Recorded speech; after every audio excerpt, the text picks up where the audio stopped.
নমস্কার বন্ধুরা, আমি মাম্পি। নিরামিষ মোচার রেসিপি আমি কীভাবে করি তোমরা দেখতে থাকো। প্রথমেই একটা কড়াইয়ে লবণ হলুদ দিয়ে ভালো করে মোচাটা সেদ্ধ করে নেব। তো সেদ্ধ হয়ে গেছে, এবারে আমি একটা ঝুড়িতে ঢেলে ভালো করে ঠান্ডা জলে ধুয়ে নেব। ধুয়ে নিয়ে কড়াইয়ে গোটা জিরে ফোড়ন দিয়ে কুচি করে কেটে রাখা আলুগুলো হালকা করে ভেজে নেব।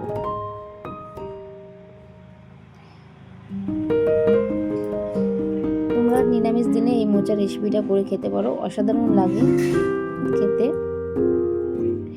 তো আমার আলুটা প্রায় ভাজা হয়ে গেছে, এবারে আমি কুচি করে কেটে রাখা টমেটোটা দিয়ে দেবো। দিয়ে মিনিট পাঁচেক আমি একটু টমেটোটা নরম হওয়া অবধি একটু নাড়াচাড়া করে নেব। টমেটোটা আমার নরম হয়ে গেছে, এবারে আমি আদা জিরে আর লঙ্কার পেস্টটা দিয়ে দেবো। দিয়ে ভালো করে একটু নেড়ে চেড়ে নেব।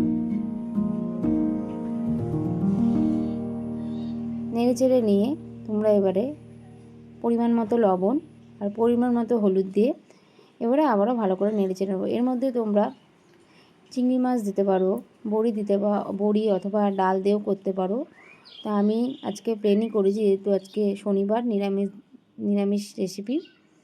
তো এবারে আমি অল্প কালারের জন্য লঙ্কা গুঁড়ো দিলাম।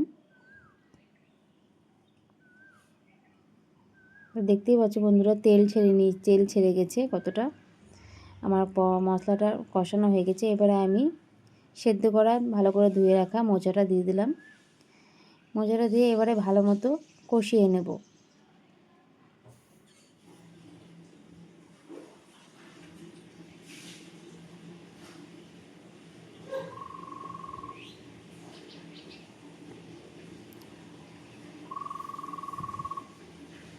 এভাবে করে দেখবে, খুব সুন্দর লাগে খেতে। আমি তো প্রায় দিনই বানাই। তো নেড়ে চেড়ে নিয়ে কিছুক্ষণ পর ফিরে আসছি। তো বন্ধুরা দেখো, আমার মোচাটা প্রায় হয়ে গেছে।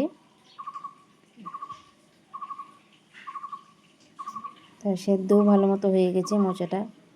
এই যে হাত দিয়ে আমি দেখিয়ে দিলাম তোমাদেরকে। এবারে আমি অল্প করে চিনি দেব, আর নামানোর আগে একটু গরম মশলা গুঁড়ো ভালো করে দিয়ে দেব, তাহলে স্মেলটা খুব সুন্দর আসবে। নিরামিষ তরকারিতে গরম মশলা গুঁড়ো না দিলে আমার ভালো লাগে না। আমার ভিডিওটা যদি তোমাদের ভালো লাগে থাকে, প্লিজ লাইক কমেন্ট করে শেয়ার করে পাশে থেকো। আর একটু অল্প করে ঘি দিয়ে দেবো। আমার মোচার নিরামিষ রেসিপিটা কেমন লাগলো অবশ্যই জানাবে।